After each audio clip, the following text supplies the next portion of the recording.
For American Pickers fans, Danielle Colby's silence over Frank Fritz is finally broken. For a long time, everyone has been wondering what Danielle is thinking and why Frank left. At last, she is prepared to speak. How did Frank Fritz and Mike Wolfe end their relationship? Was Danielle a partisan? This isn't meaningless small talk. Authentic emotions and details abound in her account of events. Stay tuned, because Danielle Colby has confirmed the rumors after years of silence. Find out what the popular selection squad on television has been up to behind the scenes. All right, let's be immediate. Commencement on the side of the road. Not everyone remembers Danielle Colby as a TV star. She was only a friend lending a hand when American Pickers first started in 2010. The ones that hit the road, searching for intriguing stuff in old barns, were Mike Wolfe and Frank Fritz. Their store, Antique Archaeology, was located in LeClaire, Iowa, and Danielle remained there to run it. Calls were taken by her, located potential leads, and maintained momentum. She was instantly adored by her fans. Her charisma, genuineness, and vivacity are complemented by her tattoos. However, Danielle's presence wasn't purely aesthetic. She was the glue that kept everything together. The show would not have been as successful without Mike and Frank. In Iowa, they had been friends for a long time and had a passion for vintage items. Danielle could tell they got along famously. Mike was the idealistic one. He spoke constantly of rescuing the past. Frank became more reserved and meticulous, like an old toy mechanic. Watching them bicker was entertaining, especially when Mike insisted on a rusted sign and Frank on a motorcycle part. They would joke about who won the day and phone Danielle from the road, and she would giggle. Despite not being in the vehicle, she enjoyed being a part of their team. In the beginning, things were easy. In their white van, they would rummage through people's belongings in search of valuables. Whatever they brought back, Danielle made sure the store was ready.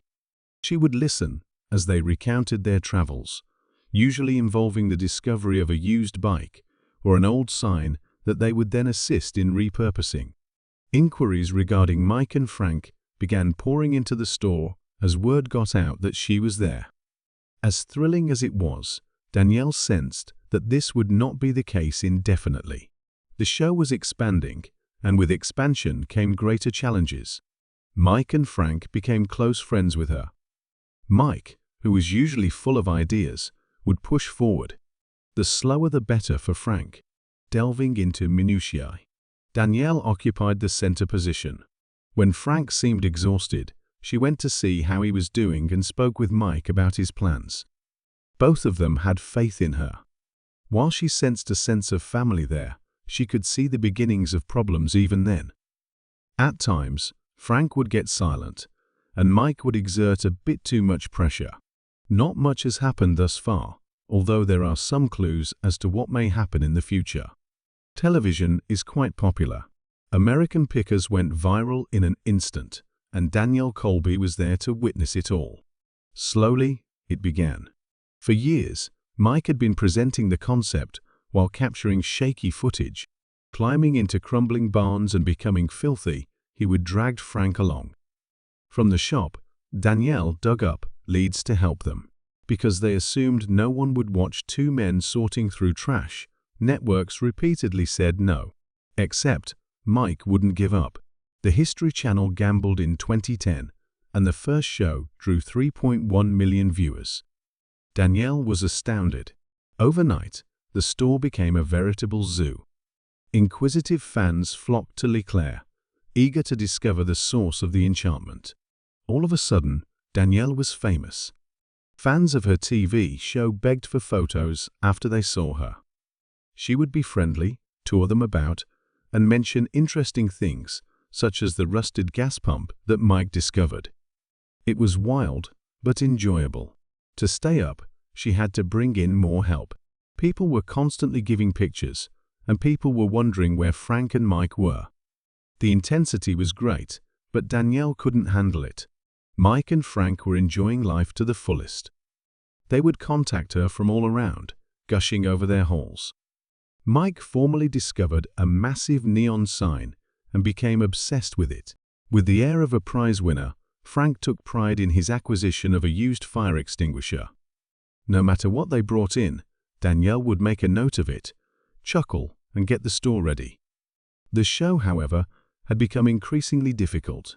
They put in countless hours on the road while filming 250 days a year.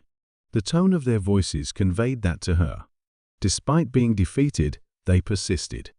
But fame had distinct effects on each of them. It was leaning toward Mike. His Nashville store was an instant hit after it launched. Fans eagerly awaited his arrival. In Danielle's opinion, it was fantastic. His imprint was being left. The limelight was too much for Frank. He maintained a low profile while selecting in Illinois. "You're the quiet star, huh?" she would tease him. By grunting, he would divert the conversation. Danielle noticed how well they supported one another. Loud Mike, calm Frank.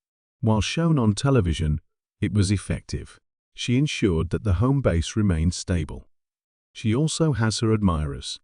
Her fashion sense was admired. That burlesque flair, those tattoos, and those hippie outfits. Comments would flood in after she posted photos online. They would tell you that you're the coolest.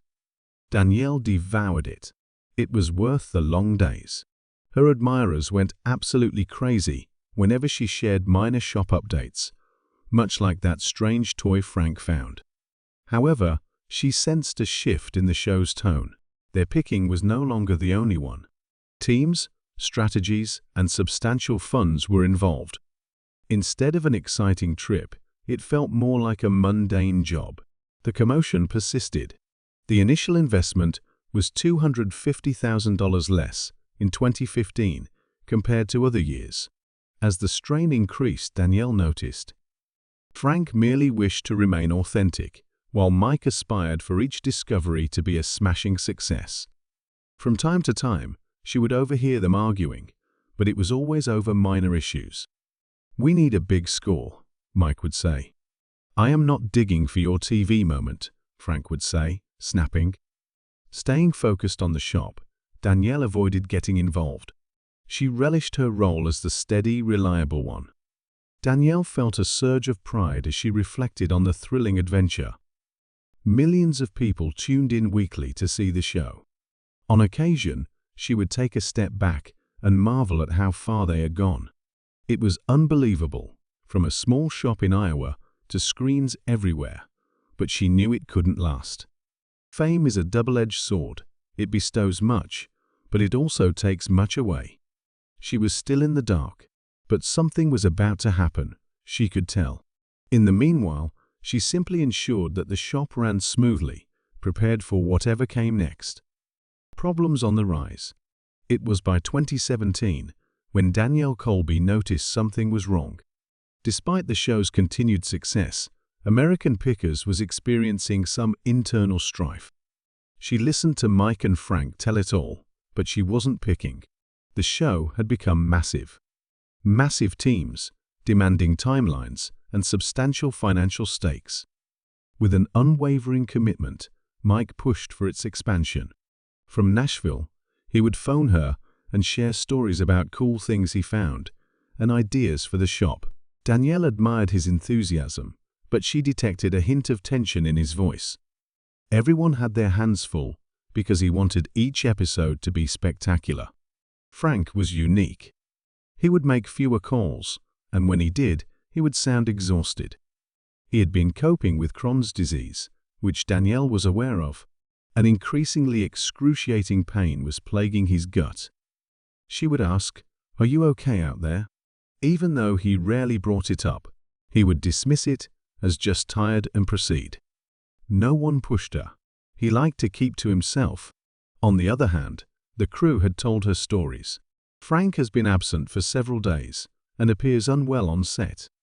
Danielle became concerned. Even while he enjoyed picking, his body just couldn't keep up. It was the shop that kept her occupied. The fans persisted in inquiring about Frank and Mike. "Has anyone heard from Frank recently?" Which is what they would state. When asked why he was out choosing, Danielle would simply smile and reply. Despite her reluctance to start rumors, she noticed the indicators. Mike is busier now, and Frank's calls are getting shorter. The show was driving a wedge between them. Frank lost it once. He was so angry about something Mike said that he called her from a toot. He moaned about how he was making everything into a circus. Without taking a position, Danielle merely listened. She said that he's simply excited. Frank sighed and ended the call. Even though it wasn't her fight, she kept it a secret from Mike. Rather than arguing, they would joke about such things. Is it worth watching the show? She questioned, if it strained their relationship to a breaking point. Regardless, she persisted in running the shop as if nothing had happened. Fans hadn't noticed the problem just yet. Every episode was beautifully shot. While joking and discovering goodies, Mike and Frank were busy. Editing had been done to smooth over the bumps, and Danielle knew it. I'm not telling you the full story, she'd think as she watched. However, she remained silent. She was content with her role as shop manager, where she could avoid the turmoil. Every once in a while, Mike would drop by, all planned out. Frank was hard to come by. The days of hanging together and telling stories were gone, and she missed it.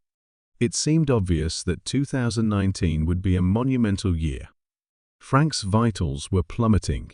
The team reacted frantically as he continued to miss shots. Mike persisted, but Danielle sensed his growing frustration. On the phone, she could make out his sighs.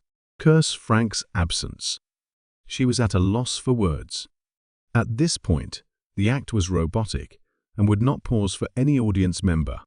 Uncontrollable chaos was brewing, and Danielle could feel it.